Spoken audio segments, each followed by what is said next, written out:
L'imprévisible fait lire car il est le moteur du suspense. Illustrez cette information à l'aide d'œuvres étudiées.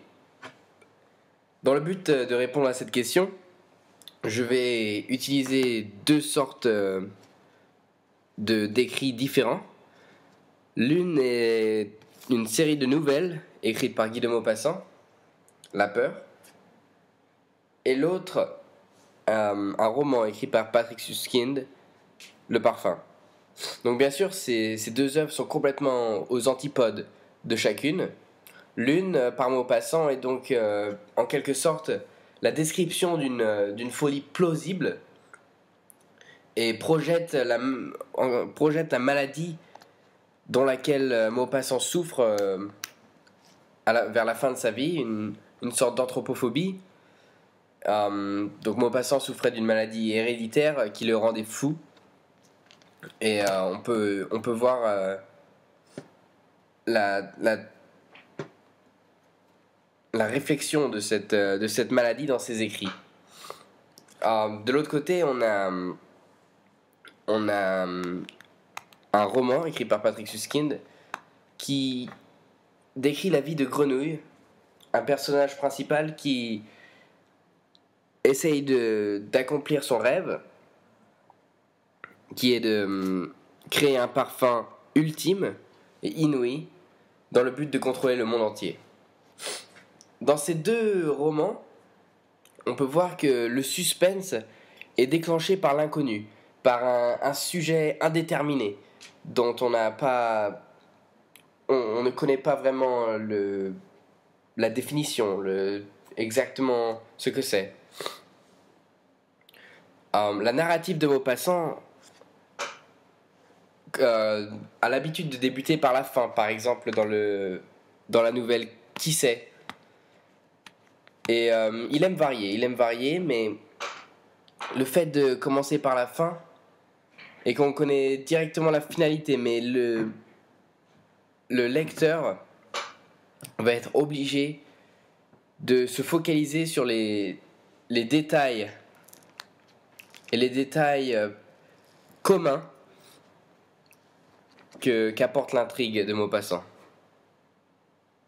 Et la façon dont Maupassant arrive à faire douter, grâce à les éléments dont on ne connaît la provenance, est vraiment une grande partie de cette intrigue. Par exemple, dans la nouvelle La Peur, lorsque le chien sort de la maison et se fait surprendre par cet être dont on ne connaît vraiment la définition. Elle est définie comme une sorte d'alien. Mais on ne connaîtra jamais dans la nouvelle vraiment ce qu'est cet être qui fait réagir les protagonistes de la maison. Et ceci donc, cette indétermination quant au sujet de l'intrigue apporte vraiment ce suspense. C'est pour ça que, donc, pour revenir à la question, l'imprévisible est vraiment le moteur du suspense dans ce cas-là.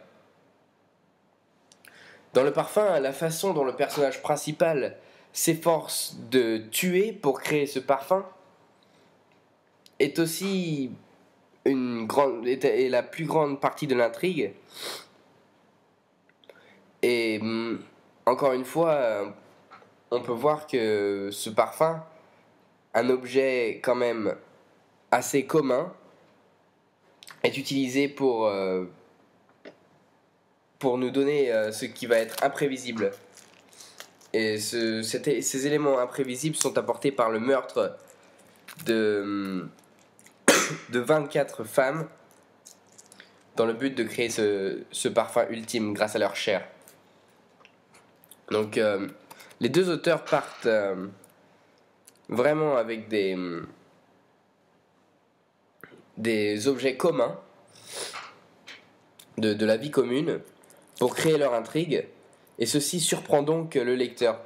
Un autre exemple peut être dans la nouvelle La Main de Maupassant, cette main dont on connaît la provenance, juste attachée ici, euh, dans, dans la maison de Jack Rower nous donne vraiment une impression intrigante et fantastique en quelque sorte. Mais cette main, un objet commun de la vie commune, s'avère avoir des pouvoirs surprenants. Et donc on apprendra plus tard le meurtre de ce même Jack Rowell, donc, dont on... où la main devient suspecte. Et donc encore une fois, les objets communs sont partie prépondérante de l'intrigue. Le point de vue interne chez Maupassant, pour comprendre l'aspect moral comme des personnages principaux, comme dans la nouvelle Qui sait, nous aide à vraiment rentrer à l'intérieur des personnages et comprendre comment ils sont intrigués par l'objet du malheur qui se profile.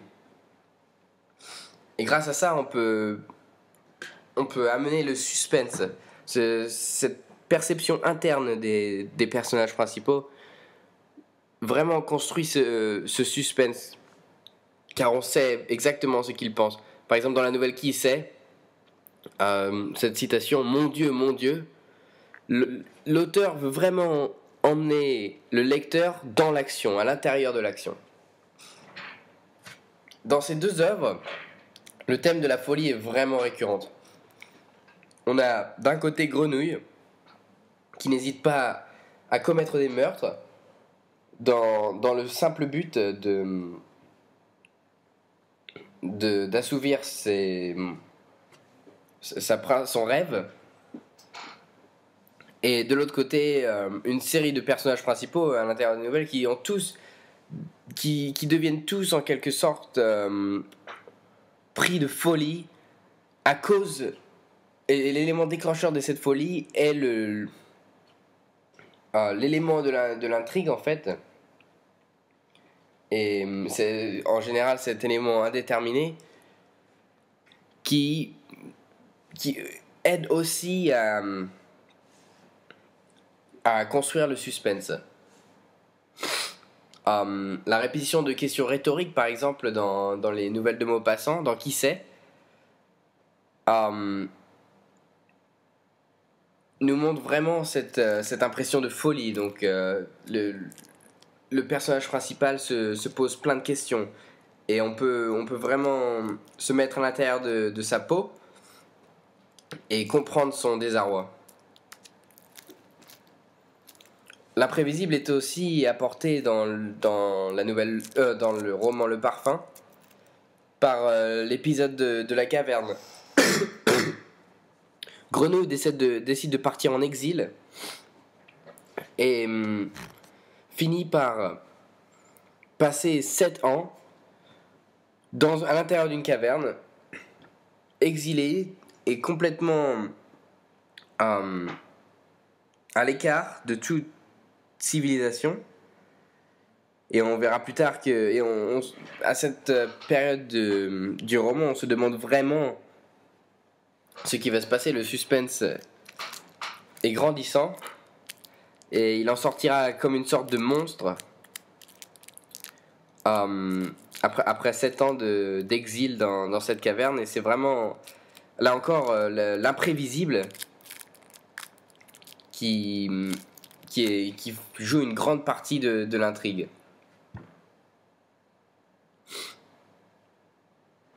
Alors plusieurs techniques sont employées par les deux auteurs pour vraiment construire ce suspense. Par exemple, des hyperboles dans les nouvelles de Maupassant sont très récurrentes et ça accentue les événements. Ça nous donne une impression grandissante et on peut mieux comprendre la folie morale des personnages principaux, leurs réactions, grâce à ces hyperboles qui nous aident vraiment à construire ce suspense en fait. le rythme aussi, le rythme accéléré qui montre vraiment la folie dans les œuvres de Maupassant, grâce à la ponctuation, la répétition de virgules, mais aussi les points d'exclamation et d'interrogation qui montrent vraiment de la confusion chez les personnages principaux, et donc l'imprévisible qui arrive sûrement. C'est toute cette répétition de questions, comme dans la nouvelle Qui sait, nous donne vraiment un sentiment que quelque chose d'imprévisible va arriver. va arriver. et, et ceci donc vraiment nous conduit à continuer de lire grâce à ce suspense qui est créé.